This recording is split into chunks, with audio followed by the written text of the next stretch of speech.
जांच आज भी हो रही है और वो भी सूचना देने के बाद भी हो रही है, ज्ञापन विरोध प्रदर्शन के बाद भी हो रही है। क्या कारण है कि एक और आप उच्च की पहली घटना नहीं है, पहली बार नहीं है कि आदेश के अनुपालन में जो है पक्षपातपूर्ण रवैया अपनाया जा रहा है। उससे पहले अतिक्रमण के बारे में भी आदेश पारित हुआ। मैं देहरादून, हरिद्वार जिले के अन्य भागों में गया, धार्मिक कार्यक्रम किए हैं। आप जो है इसको निमटने दो, लेकिन मस्जिदों को या तो बचाया गया अथवा जो है उनको समय दिया गया कि आप अपने आप पूरे सम्मान के साथ इनको तोड़ सकते हैं। मज़ारों पर हाथ नहीं लगाया गया। तो ये कैसी मानसिकता है? अर्थात प्रशासन जो है हमारा और पुलिस अपने जो संवैधानिक दायित्व हैं उनका निर्वहन करने में भी पूरे देश में इस समय माहौल बनाया जा रहा है कि जो है हिंदू समाज को तोड़ने के लिए, कि एससी समाज के उत्पीड़न की, यदि हिंदू समाज के अंदर किसी वर्ग विभेद को बढ़ाने के लिए अगर कोई घटना, महोदय कहते हैं कि ये सामान्य रूप से 323 की घटना है, सामान्य मारपीट की घटना है। ऐसे तो कोई भी व्यक्ति रात को जाता हुआ सुरक्षित नहीं है। किसी को भी उठाकर आप मारिए, पीटिए, आपके पास पैसा होना चाहिए। आप पैसा देकर जो है आराम से उसको पुलिस को खरीद सकते हैं। और इस घटना में जो कि आरोपी नईम है और उसके साथी हैं, वो धनाढ्य है, 3 राइस मिल है उसने जो है पीड़ित को भी पैसे से खरीदने का प्रयास किया। मैं न्याय के लिए लड़ाई करूंगा, लेकिन उस बेचारे को ये नहीं पता था कि उसका स्वाभिमान महंगा है उस वर्दीधारी स्वाभिमान से जो पूरा जिला बिकने को तैयार बैठा है। और उससे भी निंदनीय बात यह है कि मैंने विज्ञप्ति आपको दी है, उसमें हाई कोर्ट का एक आदेश भी है। वो हाई कोर्ट गया और उसने कहा कि जो है इस पर SC ST एक्ट में कार्रवाई की जानी चाहिए। तो वहाँ पर माननीय जो है अपने IO महोदय हैं, उन्होंने लिखा कि हमने इन्वेस्टिगेशन के दौरान जो है SC ST की धाराएं जोड़ दी हैं। कोर्ट में तो स्वीकार करते हैं कि इन्वेस्टिगेशन के दौरान हमने धारा लगाई, और जब हम ग्राउंड पर आते हैं तो कहते हैं नहीं, ये तो सामान्य मारपीट की धारा है। तो इन दोनों व्यवहारों में अंतर ये स्पष्ट करता है कि कहीं ना कहीं मोटे पैसे का लेन देन हुआ है और वो IO के पेट में ही नहीं गया, नीचे से ऊपर तक के अधिकारी इसमें बिके हुए हैं। एक गौहत्या के मामले हैं। गौहत्या के मामलों में पूरे प्रांत में जिस प्रकार की स्थिति है, अगर आप हरिद्वार, देहरादून में जाइए तो पहली बात तो गौहत्या का मामला दर्ज कराना अपने में महाभारत है। आप प्रदर्शन करेंगे, बहुत दबाव डालेंगे तो अज्ञातों के खिलाफ गौहत्या का मामला दर्ज हो जाएगा। लेकिन उसके बाद जब कार्रवाई की बात आती है तो वहाँ भी पैसा ही कमाने का काम होता है। तो ये सारी चीज़ें, हमारा मानना है कि ये सारी चीज़ें पूरे प्रांत में यदि एक प्रकार की हो रही हैं, अधिकारियों का जो है एक ही दिशा में सोचना है, तो ये अधिकारी सब ऐसे ही नहीं हैं। कहीं ना कहीं ऊपर से भी मूक समर्थन है, और जो है कहीं ना कहीं हो सकता है कि जो है इसमें सरकार भी सहभागिता अपना रही हो। तो हमारा स्पष्ट मत है कि जहाँ एक और प्रशासन, पुलिस जिम्मेदार है इन सब घटनाओं के लिए, वहाँ सरकार भी उतनी ही जिम्मेदार है, और हम उसके लिए भी जो है जन जागरण अभियान का कार्य करेंगे। जांच आज भी हो रही है और वो भी सूचना देने के बाद भी हो रही है, ज्ञापन विरोध प्रदर्शन के बाद भी हो रही है। क्या कारण है कि एक और आप उच्च की पहली घटना नहीं है, पहली बार नहीं है कि आदेश के अनुपालन में जो है पक्षपातपूर्ण रवैया अपनाया जा रहा है। उससे पहले अतिक्रमण के बारे में भी आदेश पारित हुआ।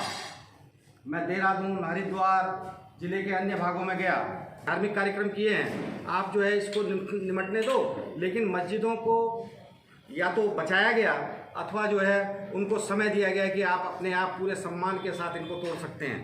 मज़ारों पर हाथ नहीं लगाया गया। तो ये कैसी मानसिकता है? अर्थात प्रशासन जो है हमारा और पुलिस अपने जो संवैधानिक दायित्व हैं उनका निर्वहन करने में भी पूरे देश में इस समय माहौल बनाया जा रहा है कि जो है हिंदू समाज को तोड़ने के लिए, कि SC समाज के उत्पीड़न की, यदि हिंदू समाज के अंदर किसी वर्ग विभेद को बढ़ाने के लिए अगर कोई घटना।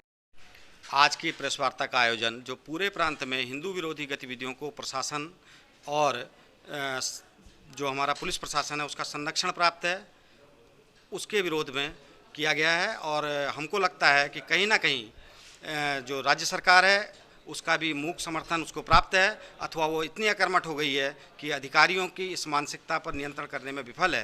इस परिप्रेक्ष्य में हमने ये प्रेस वार्ता आयोजित की है।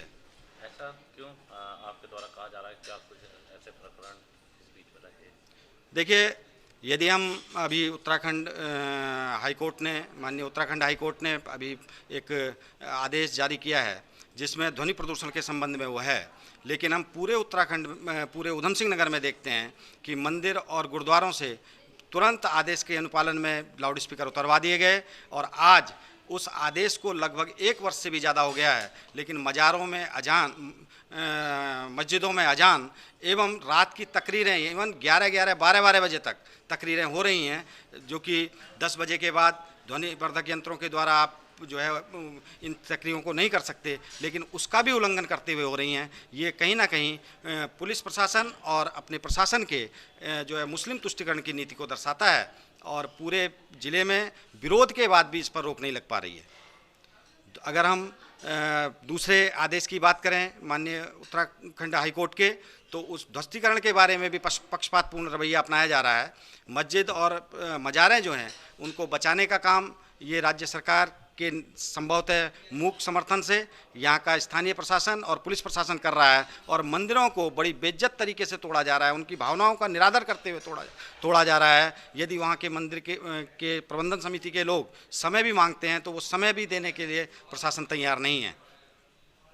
SC के खिलाफ जो हमारा अनुसूचित समाज है उसके खिलाफ उत्पीड़न की घटनाओं में यदि मुस्लिम समाज इन्वॉल्व होता है तो चाहे वो पैसे के दम पर हो अथवा मुस्लिम तुष्टिकरण के कारण की मानसिकता के कारण हो, प्रशासन उसको पूरी तरीके से बचाने में लग जाता है। ऐसी जसपुर की एक घटना है जिसमें IO जो हमारे क्षेत्राधिकारी काशीपुर हैं वो उसको उस हाई कोर्ट में जो है ये स्वीकार करते हैं कि हमने इन्वेस्टिगेशन के दौरान SC/ST एक्ट की धाराओं को जोड़ा है, लेकिन जब ग्राउंड पर अरेस्टिंग की बात आती है तो उसको अरेस्ट करने से बचते हैं।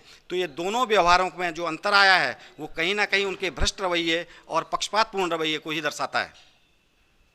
इसके लिए हिंदू जागरण मंच की आगामी रणनीति क्या रहने वाली है? हिंदू जागरण मंच की रणनीति पहले चरण में हमने पत्रकार वार्ताएँ की हैं, कर रहे हैं। ये तीसरी पत्रकार वार्ता है हिंदू जागरण मंच की।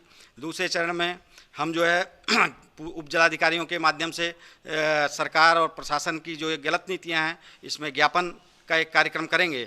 इसके बाद हिंदू जागरण मंच ने आह्वान किया है कि जितने भी मुस्लिम तुष्टिकरण अथवा मुस्लिम तुष्टिकरण के कारण और ईसाई मिशनरी तुष्टिकरण के कारण पीड़ित, चाहे वो लब जिहाद की महिलाएं हों, चाहे वो SC समाज के लोग हों, वो सब हमसे संपर्क करें और उनके जो है द्वारा हम देहरादून में सरकार की नाक के नीचे, क्योंकि कुंभकर्णी नींद में सोई हुई सरकार है, जब तक उसकी नाक पर प्रहार नहीं होगा तब तक वो जागने वाली नहीं है। उसकी नाक के नीचे जैसा सबकी सहमति बनेगी, धरना, प्रदर्शन, अनशन यानी कि भूख हड़ताल भी यदि वो करना चाहेंगे तो हम उन सब लोगों का समन्वय कर इस कार्यक्रम को भी करेंगे। और जिन प्रतिनिधियों को हमने विधानसभा में भेजा है और वो जब अपने संवैधानिक दायित्वों का निर्वहन करने में भी असमर्थ हैं, उनकी नींद से जगाने के लिए उनके घर पर भी हम धरना प्रदर्शन और उनका विरोध करेंगे। और जन जागरण के लिए चाहे छोटी छोटी सभाएं और घर घर तक जाकर हम संपर्क करना पड़े, हम इस प्रशासन, पुलिस प्रशासन और शासन के जो ये भेदभावपूर्ण रवैया है इसके बारे में जागृत करेंगे।